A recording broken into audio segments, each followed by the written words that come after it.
There's no feeling more intense than starting over.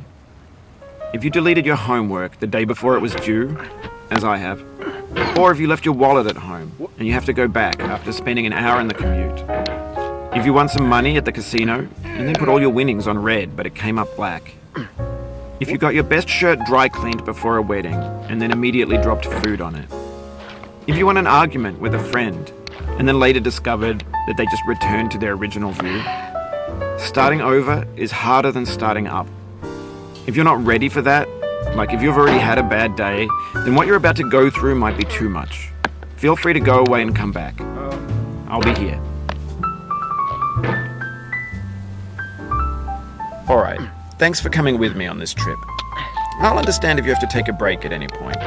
Just find a safe place to stop and quit the game. Don't worry, I'll save your progress, always, even your mistakes. This game is a homage to a free game that came out in 2002, titled Sexy Hiking.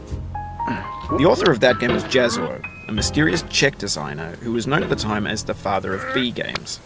And B games are rough assemblages of found objects. Designers slap them together very quickly and freely, and they're often too rough and unfriendly to gain much of a following.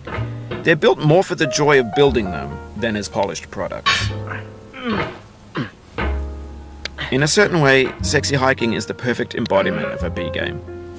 It's built almost entirely out of found and recycled parts, and it's one of the most unusual and unfriendly games of its time. In it, your task is simply to drag yourself up a mountain with a hammer.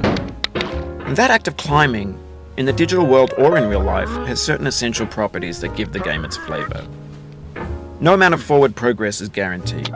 Some cliffs are too sheer or too slippery. And the player is constantly, unremittingly in danger of falling and losing everything. Anyway, when you start Sexy Hiking, you're standing next to this dead tree that blocks the way to the entire rest of the game. It might take you an hour to get over that tree, and a lot of people never got past it. You prod and you poke at it, exploring the limits of your reach and your strength, trying to find a way up and over. And there's a sense of truth in that lack of compromise. Most obstacles in video game worlds are fake. You can be completely confident in your ability to get through them once you have the correct method or the correct equipment or just by spending enough time. In that sense, every pixelated obstacle in Sexy Hiking is real. The obstacles in Sexy Hiking are unyielding, and that makes the game uniquely frustrating. But I'm not sure Jazzuo intended to make a frustrating game. The frustration is just essential to the act of climbing, and it's authentic to the process of building a game about climbing. A funny thing happened to me as I was building this mountain. I'd have an idea for a new obstacle, and I'd build it, test it, and it would usually turn out to be unreasonably hard. But I couldn't bring myself to make it easier. It already felt like my inability to get past the new obstacle was my fault as a player rather than as a builder. Imaginary mountains build themselves from our efforts to climb them, and it's our repeated attempts to reach the summit that turns those mountains into something real. When you're building a video game world, you're building with ideas, and that can be like working with quickset cement. You mold your ideas into a certain shape that can be played with, and in the process of playing with them, they begin to harden and set until they're immutable, like rock. And at that point, you can't change the world.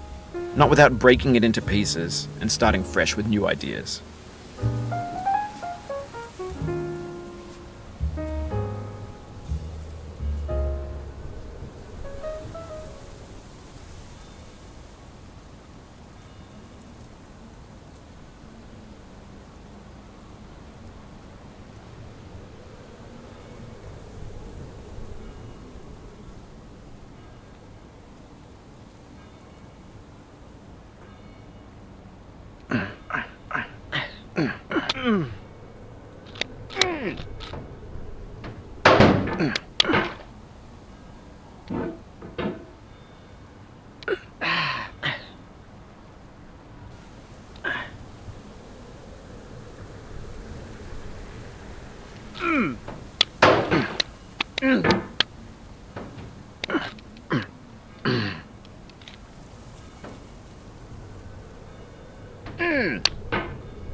For years now, people have been predicting that games would soon be made out of prefabricated objects, bought in a store and assembled into a world.